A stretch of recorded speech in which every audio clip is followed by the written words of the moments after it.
सभी अभिभावकों से मेरा आग्रह है कि आप अपने बच्चे का यदि नवोदय विद्यालय में प्रवेश चाहते हो तो उसके लिए आवेदन निकल चुके हैं। जवाहर नवोदय विद्यालय चयन परीक्षा 2023 के लिए आवेदन निकल चुके हैं। जो विद्यार्थी कक्षा 5 में अध्ययनरत हैं वे फॉर्म ऑनलाइन माध्यम से भर सकते हैं।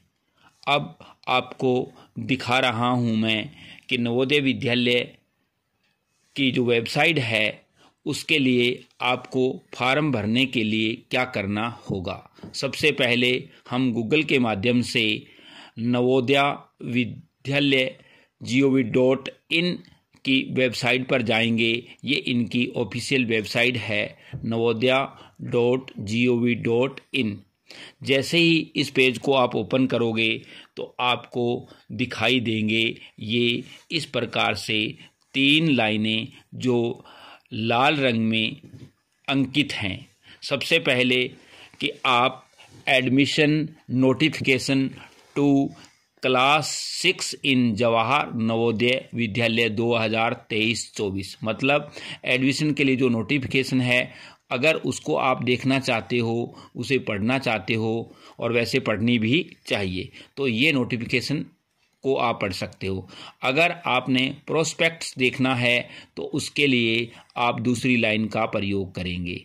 अंतिम है कि जिसमें बच्चा ऑनलाइन माध्यम से एप्लीकेशन फिलअप करेगा। तो सबसे पहले मैं आपको दिखाता हूँ एडमिशन नोटिफिकेशन। इसमें आपको क्या चीज़ देखने को मिलती है। सबसे पहले ये एक नवोदय विद्यालय द्वारा बैनर दिया गया है जिसके अंदर बताया गया है कि कौन बच्चा इस फॉर्म को भर सकता है और उसके लिए जो निर्धारित नियम है वो इसके अंदर अंकित है और उसके साथ साथ बच्चे के लिए स्पेशल फीचर्स बताए गए हैं कि नवोदय विद्यालय क्या कुछ देता है। तो सबसे पहले मैं आपको बताऊंगा, इसी पेज में आपको दिखाया गया है कि लास्ट डेट है फॉर्म भरने की, अप्लाई करने की जो है 31 जनवरी 2023 और इसके साथ साथ इस प्रकार से एक दूसरी तरफ दिखाया गया है कि डेट ऑफ एग्ज़ाम मतलब कि इस परीक्षा की तिथि क्या है जो 29 अप्रैल 2023 है। इसके बाद में आता है कि बच्चे के लिए जो क्राइटेरिया है अर्थात उसमें आपको क्या चाहिए, अर्थात बच्चा कक्षा 5 में सेशन 2022-23 में सरकारी या सरकारी मान्यता प्राप्त विद्यालय में पढ़ रहा हो। जिस डिस्ट्रिक्ट में बच्चा पढ़ रहा है उसी डिस्ट्रिक्ट के नवोदय विद्यालय के लिए बच्चा फॉर्म अप्लाई कर सकता है और उसके साथ ये भी शर्त है इस बार कि बच्चा उसी डिस्ट्रिक्ट का रहने वाला होना चाहिए। मतलब कि बच्चा यदि राजस्थान के, हरियाणा के किसी भी ज़िले में फॉर्म अप्लाई करता है तो उसको उसी ज़िले का होना चाहिए। उसके बाद में दूसरी बात आती है कि बच्चे की जन्म तिथि क्या होनी चाहिए कि जो बच्चे 1 मई 2011 से 30 अप्रैल 2013 के बीच पैदा हुए हैं वो बच्चे फॉर्म भर सकते हैं। तो इसके बाद में आती है बात कि इसमें अलग अलग रिजर्वेशन भी दिया गया है। हम इस बात को यहाँ वीडियो में नहीं बता रहे पर आप इसको पढ़ सकते हो। उसके बाद में आगे बढ़ता हूँ तो इसके अंदर और आगे चलेंगे तो आप देखते हो कि बच्चा प्रोस्पेक्ट्स में क्या है कि अगर बच्चा इसके माध्यम से कुछ बातें जानना चाहता है कि नवोदय विद्यालय के प्रोस्पेक्ट में क्या मिलेगा मुझे, तो उसके अंदर एक इंट्रोडक्शन मिलेगा। इंट्रोडक्शन में नवोदय विद्यालय के बारे में बताया गया है कि नवोदय विद्यालय क्या है, कितने नवोदय विद्यालय हैं, परीक्षा का माध्यम क्या रहेगा, परीक्षा किस प्रकार से होगी, बहुत से पेज हैं, आप इनको एक एक करके पढ़ सकते हो। और इसके बाद में हम ये देखते हैं कि हमें फॉर्म कैसे भरना है। सबसे बड़ी बात यह है कि फॉर्म भरने के जो नियम हैं वो इस बार थोड़े से अलग हैं। तो जैसे ही ये आप अंतिम जो क्लिक करोगे रेड लाइन को, तो उसके अंदर आता है कि हमें फॉर्म कैसे भरना है, ऑनलाइन आवेदन कैसे करना है। तो इसमें आता है कैंडिडेट कॉर्नर, अर्थात बच्चे के लिए अलग से कॉर्नर बना है। तो उसके अंदर सबसे पहली लाइन है click here for class 6 registration, मतलब कि हमें किस प्रकार से रजिस्ट्रेशन करना है। तो अभी आप देख रहे हो सामने रजिस्ट्रेशन को जैसे ही आप क्लिक करते हो तो उसके बाद में जो बीच वाला कॉलम दिखाई दे रहा है उसके अंदर हमने सबसे पहली जो लाइन है यहाँ दिखाई दे रहा है कि the candidate has already passed study class 5, अर्थात सेशन 22-23 में जो बच्चा होना चाहिए, तो क्या उसने दोबारा से तो नहीं 5वीं पढ़ रहा। तो इसके लिए हमें सबसे पहले नो सेलेक्ट करना है। यदि बच्चा दूसरी बार पढ़ रहा है तो बच्चा अप्लाई नहीं कर सकता। उसके बाद में दूसरा नंबर आता है कि the candidate has appear in university already, क्या पहले इसने परीक्षा दे ली। तो आपको बता दूं कि यदि आप दूसरी बार परीक्षा देने जा रहे हो तो आप इसको अप्लाई नहीं कर सकते, क्योंकि नवोदय विद्यालय में एक ही बार आप परीक्षा दे सकते हो। तो यहाँ भी नो आपको सिलेक्ट करना है। उसके बाद में आता है 3 number, have you read the prospects, yes या नो। तो हमने प्रोस्पेक्ट आपको दिखाया था कि उसे आपको पढ़ना है, तो हमने लिखा है यस। उसके बाद में है 4 नंबर में where your district of residence and class 5th study is same, yes या नो। कहने का मतलब है कि क्या आप जिस डिस्ट्रिक्ट में पढ़ रहे हो क्या उसी डिस्ट्रिक्ट के रहने वाले हो। तो मैंने आपको पहले भी बता दिया कि आपकी डिस्ट्रिक्ट सेम होनी चाहिए, तो आप इसमें लिखोगे यस। उसके बाद में है कि आपका स्कूल से आपको एक प्रमाण पत्र हेडमास्टर द्वारा सत्यापित किया हुआ लेना है। तो क्या आपने वो पहले ले लिया। अगर बहुत से स्कूलों के माध्यम से आपने प्राप्त कर लिया होगा, नहीं तो आप इसमें सबसे पहले डाउनलोड भी कर लोगे और उसको भरवा कर लाओगे। तो इसके बाद इस पर मैं आगे भी चर्चा करूंगा। तो यहाँ है कि आपके पास वो प्रमाण पत्र है तो आप लिखोगे यस, क्योंकि नहीं उसके बिना हम फार्म नहीं भर सकते। उसके बाद में आता है कि where the candidate has been promoted from class 4th and admitted to class 5 before 31 July 2022, yes या नो। मतलब है कि आप 4थी क्लास में पास 31 जुलाई से पहले हो चुके हो, तो हम लिखेंगे यस, क्योंकि 5वीं में तभी पहुंचे हैं। तो उसके बाद में नंबर आता है कि do you have Aadhaar number, yes या नो। मतलब कि आपके पास आधार है।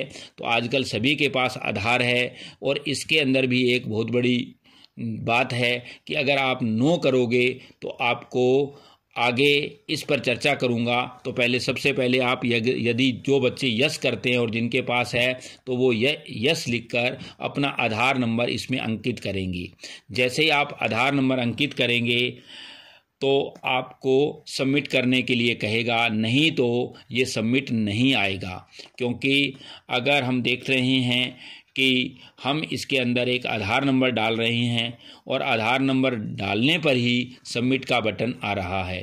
अगर हमारा मोबाइल नंबर भी सही होना चाहिए। जैसे ही अगर हमारा आधार नंबर सही है तो यहाँ बच्चे के लिए आएगा कि उसको उसी आधार नंबर पर OTP प्राप्त होगा जो इस आधार से जुड़ा हुआ है। तो जैसे आप देख रहे हो यहाँ आधार पर हमारे पास एक OTP रिसीव हो गया है। तो रिसीव हुआ है आधार पर, तो वो नंबर हम इसमें डालेंगे। तो जैसे ही वो नंबर डालेंगे तो आगे ये हमें फार्म भरने के लिए अनुमति देगा। तो नहीं अगर डालते तो हम नहीं जा सकते, परंतु अगर यदि हम नो लिख देते हैं कि हमारे पास आधार नहीं है, तो उसके लिए मैं आपको बताता हूँ कि हमें क्या करना होगा। सबसे पहले मैं एक बार यस वाले पे ही डाल रहा हूँ।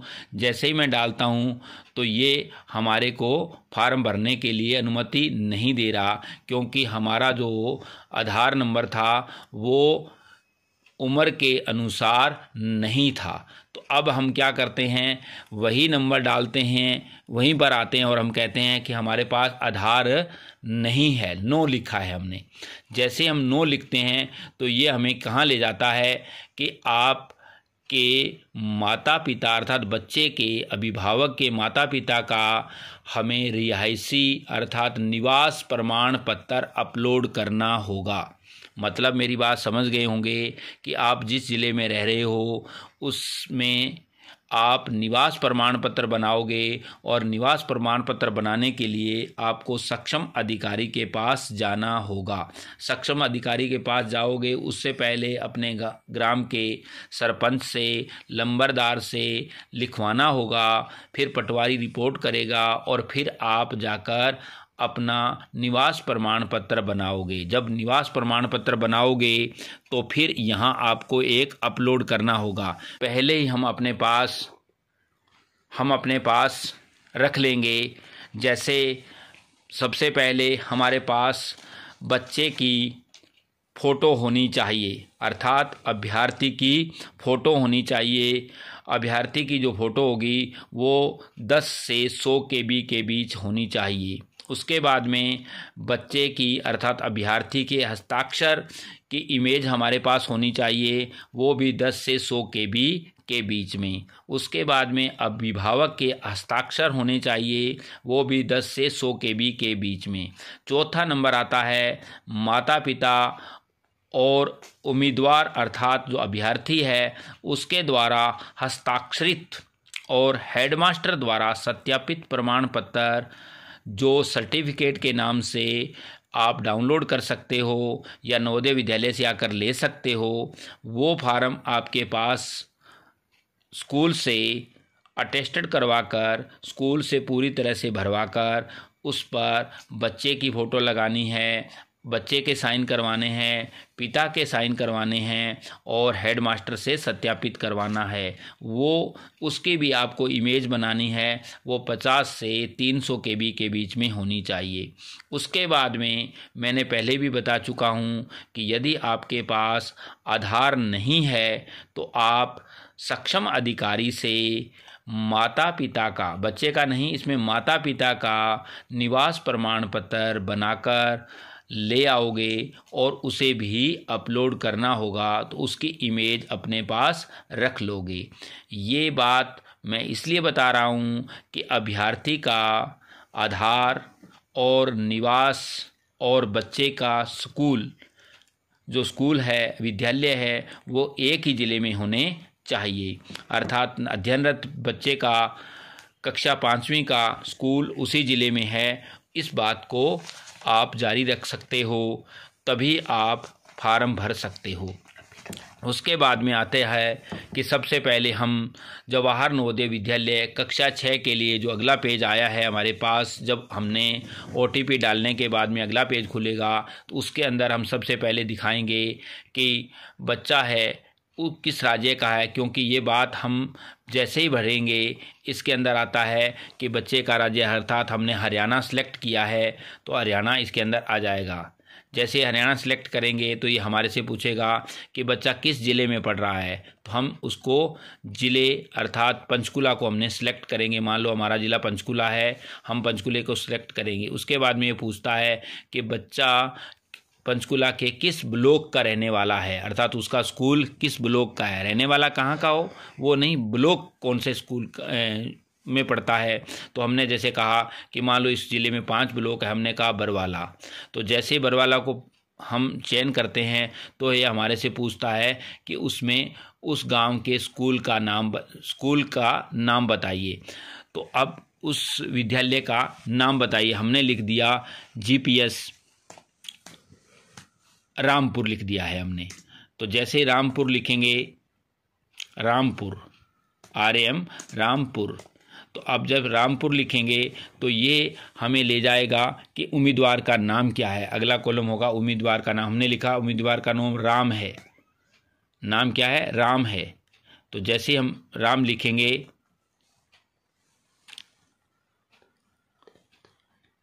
हाँ, ये बच्चे का नाम जो सर्टिफिकेट में जो नाम होगा वही नाम लेना चाहेगा। तो अगर अर्थात हमने कहा राम है तो ये राम उसमें हम भर देंगे। चलो आगे चलें।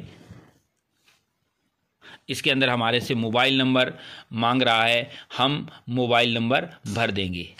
10 अंकों का मोबाइल नंबर जैसे ही डालेंगे, कोई भी नंबर डालो, 00 डाल दो एक बार। 198 डाल के हम 00 नंबर डाल रहे हैं दिखाने के लिए। 10 अंक पूरे कर देंगे। 98 लिखो पहले। ये आपने नंबर सही लिखना है। हम आपको एक डम्मी नंबर दिखा रहे हैं लिखकर। उसके बाद में आता है बच्चे की जन्म तारीख। जन्म तारीख के अंदर हमने मान लो सिलेक्ट किया है 1 अप्रैल 2013। अगर 30 अप्रैल तक आप उसमें फार्म भर सकते हो, नहीं तो नहीं भर सकते। तो उसके बाद में आता है ईमेल आईडी। अगर आपके पास है तो ईमेल आईडी आप भर दोगे, क्योंकि ईमेल आईडी भी आजकल हर व्यक्ति ने बना रखी है और हमें भरनी चाहिए। उसके बाद में माता का नाम। जब माता का नाम हम लिखते हैं, बच्चे की माता का नाम डम्मी में हम लिख देते हैं देवी, DEVI। उसके बाद में आता है बच्चों अभिभावक का नाम, अर्थात उसके बच्चे के पिता का नाम।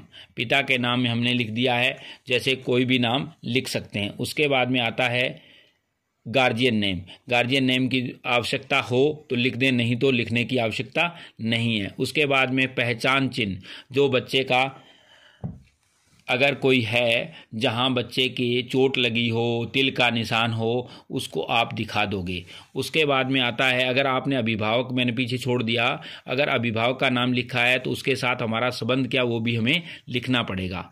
उसके बाद में हम आगे बढ़ते हैं, ऊपर कीजिए, आगे बढ़ते हैं तो उसमें आता है पहचान चिन्ह के बाद में आता है बच्चे का राष्ट्रीयता क्या है, बच्चे का लिंग क्या है, अर्थात बच्चा मेल है या फीमेल है।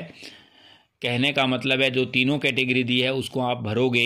उसके बाद में आता है कि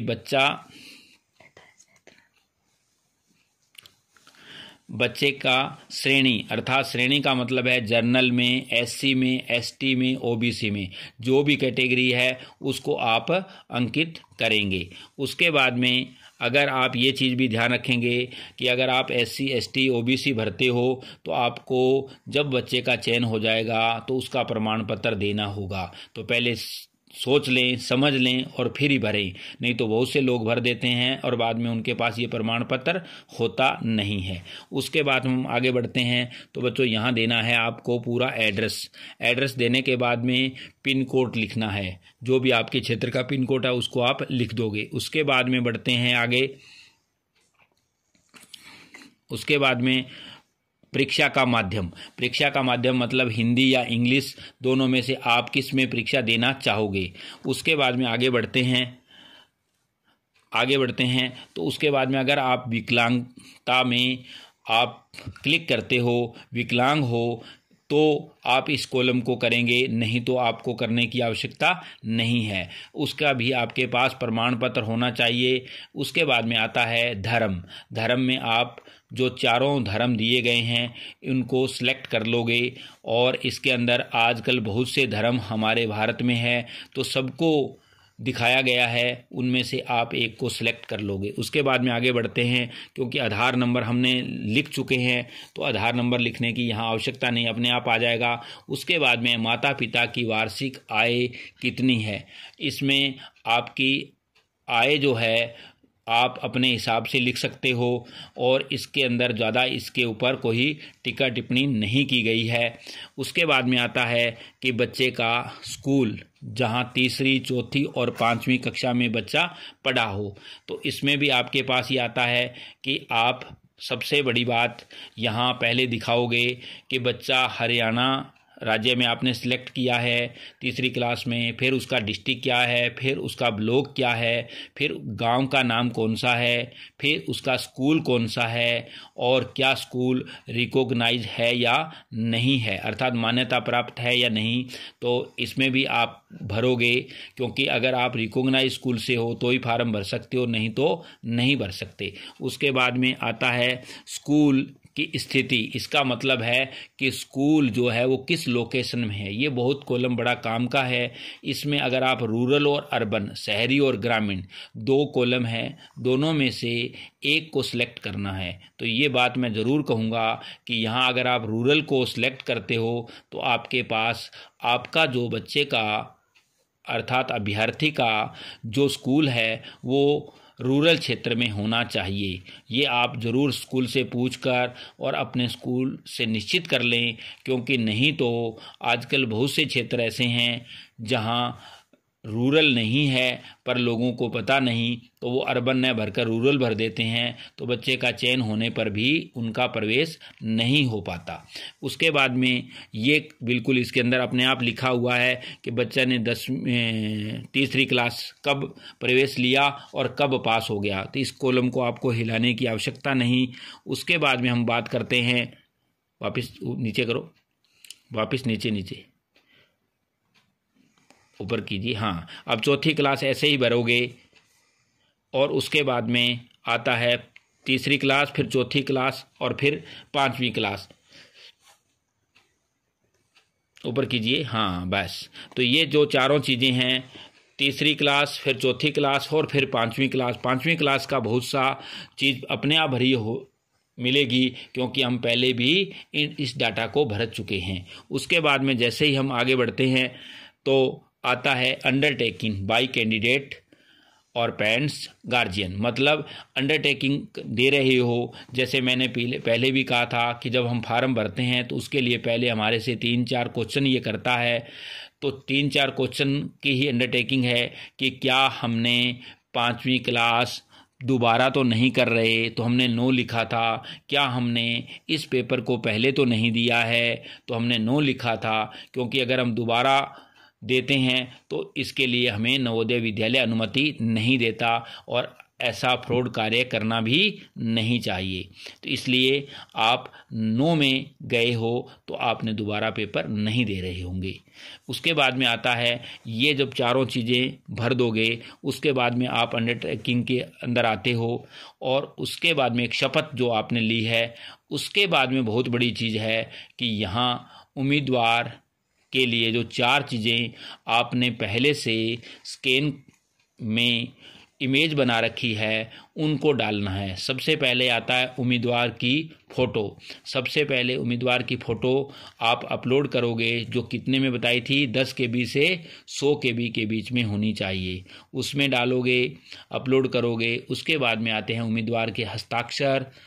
उम्मीदवार के हस्ताक्षर को अपलोड करने के बाद में आता है माता पिता के हस्ताक्षर, उसको अपलोड करोगे। और अंत में आता है जो सर्टिफिकेट, जो अध्ययनरत होने का प्रमाण है, वो आप जो विद्यालय से भरवा कर लाए हो, जिस पर हेडमास्टर द्वारा सत्यापित है, उस अध्ययन प्रमाण पत्र को आप अपलोड करोगे। अपलोड करने के बाद में सेव कर दोगे।